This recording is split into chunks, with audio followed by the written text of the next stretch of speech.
ಸಂಬಂಧನು ಮೀರಿದ ಸ್ನೇಹವಿದು. ನೆನಪಾಯ್ತೋ ಗೆಳೆಯರ ನೆನಪಾಯ್ತೋ, ನೆನಪಾದ್ರೆ ಕಣ್ಣೀರು ಬರ್ತಾಯಿದ್ರು.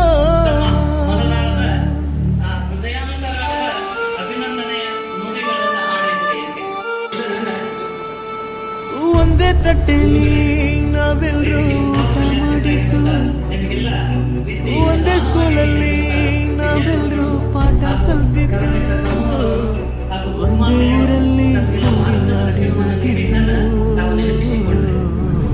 ನೆನಪಾಯ್ತೋ ದಿನ ನೆನಪಾಯ್ತ್ರೋ, ಆ ಸ್ನೇಹ ನಾನಿನ್ನು ಮರ್ತಿಲ್ರೋ. ಇಂದಲ್ಲ ನಾಳೆ ಎಂದಾದ್ರೂ ಒಂದು ದಿನ ಫಲ ಕೊಟ್ಟೆ ಕೊಟ್ಟೈತಿ ಅಂತ ನೀನು ಆ ಫಲ ಇಂದು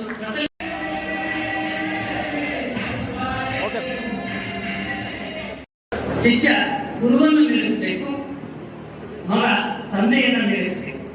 ಆ ಮೀರಿಸಿದಾಗ್ಲೇ ನಿಜವಾಗಿ ವಿದ್ಯೆಗೆ ಒಂದು ಫಲ ಕೊಟ್ಟೈತಿ ಅನ್ನೋದನ್ನ ನಾವೆಲ್ಲ ಓದಿವಿ, ನಾವೆಲ್ಲ ಕೇಳಿದ್ದೀವಿ. ಇದು ನೀವು ಮಾಡಿರುವಂತ ಈ ಪವಿತ್ರವಾದ ಕಾರ್ಯಕ್ಕೆ ನಮ್ಮೆಲ್ಲರ ಪರವಾಗಿ ಹೃದಯಾಂತರಾಳದಿಂದ ತುಂಬು ಹೃದಯದ ಅಭಿನಂದನೆಗಳನ್ನ ಸಲ್ಲಿಸುವ ಕಾರ್ಯವನ್ನು ನಾನು ಮಾಡ್ತೀನಿ.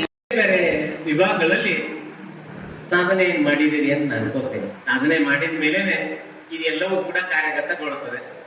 ಬಲ್ಲವರು ಹೇಳ್ತಾರೆ, ಸಾಧನೆ ಇಲ್ಲದೆ ಸತ್ತರೆ ಸಾವಿಗೆ ಅವಮಾನ ಅಂತ. ಹಾಗೆ ತಾವೆಲ್ಲ ಸಾಧನೆ ಮಾಡಿರಿ ಅಂತಂದ್ರೆ ನಮಗೆ ಎಲ್ಲಾ ರೀತಿಯೊಳಗ ಸೌಲಭ್ಯಗಳನ್ನ ಇವತ್ತು ಸಮಾಜ ಕೊಟ್ಟೈತಿ.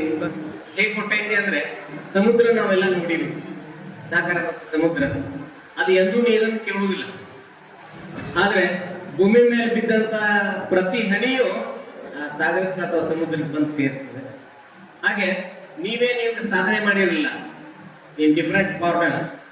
ಆ ಸಾಧನೆಗೆ ನೀವು ಯಾವ ಪ್ರಶಸ್ತಿಯನ್ನ ಮತ್ತು ಪುರಸ್ಕಾರವನ್ನು ಬಯಸುವುದೇ ಬೇಡ, ತಮ್ಮಷ್ಟಕ್ಕೆ ತಾವೇ ತಮಗೆ ಬಂದು ಸೇರ್ತದೆ, ತಾವು ಪಡ್ಕೊಳ್ತೀರಿ ಮತ್ತು ಮೇಲ್ದರ್ಜೆಯನ್ನು ಕಾಯ್ದುಕೊಳ್ತೀರಿ ಅಂತ. ಹಾಗಿರೋದ್ರಿಂದ ಕೇವಲ ಸಾಧನೆಯನ್ನು ಅಷ್ಟೇ ಮಾಡಬಾರ್ದು, ನಾವು ಆದರ್ಶಪ್ರಾಯನೂ ಆಗಿರ್ಬೇಕು ಅಂತ.